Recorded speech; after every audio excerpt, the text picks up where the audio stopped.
In this module, we will talk about ethical dilemma facing CSR or corporate social responsibility. When we say a dilemma, ethical dilemma or a social dilemma, it is a kind of a situation where more than one side of the argument can be justified. Where one side or more than one side of the argument or both sides of the arguments can be justified. For example, people say that is it okay to have a co-education? Some people may say that it's not appropriate to have a co-education, while others or advocates or may suggest that it's okay to have a co-education.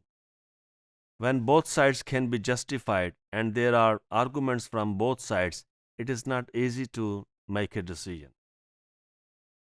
For example, in a situation when HR is faced a dilemma that somebody is asking for the phone number of an employee in the department or something like that.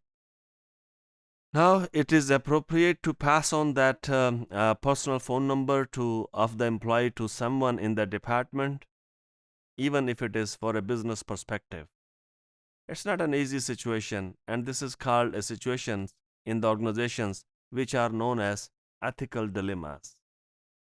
For example, what you have purchased is now the raw material you have purchased is not appropriate. However, you are using that because that is the only raw material available in the market. Should you stop the production? If you stop the production, your employees may lose the job.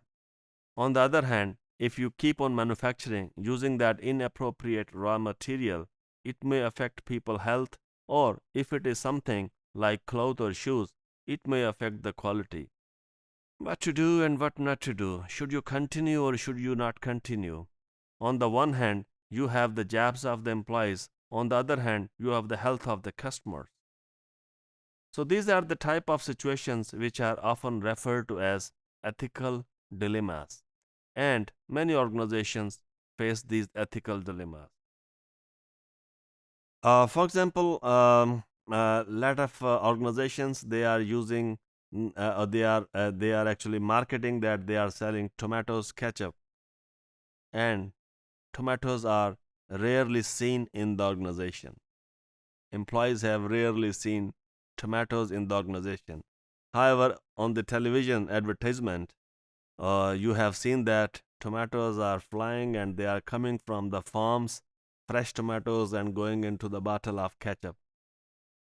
Whereas employees and organizations, they know that there are no tomatoes at all in the factory.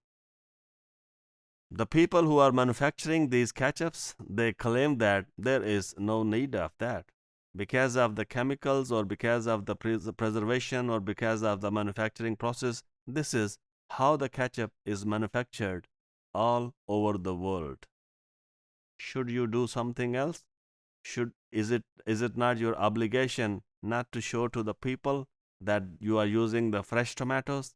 Anyway, there are hundreds of situations we can refer here as an ethical dilemma. So corporate social responsibility is a problematic concept that defies a universal definition. For example, what is corporate social responsibility? If you have a universal definition, unfortunately, there is no one that exists in the literature.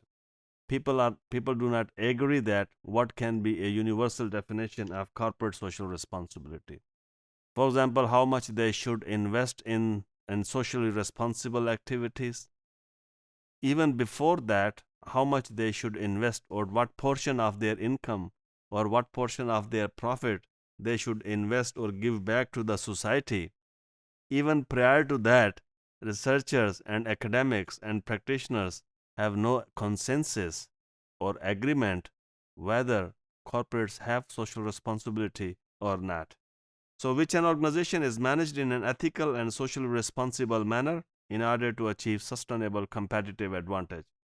So, it is also difficult to operationalize if you think that corporate social responsibility can help you or facilitate you to achieve a sustainable competitive advantage it is very difficult to operationalize because, fairly speaking, corporate social responsibility requires some energy or some resources, some financial resources, or some other resources.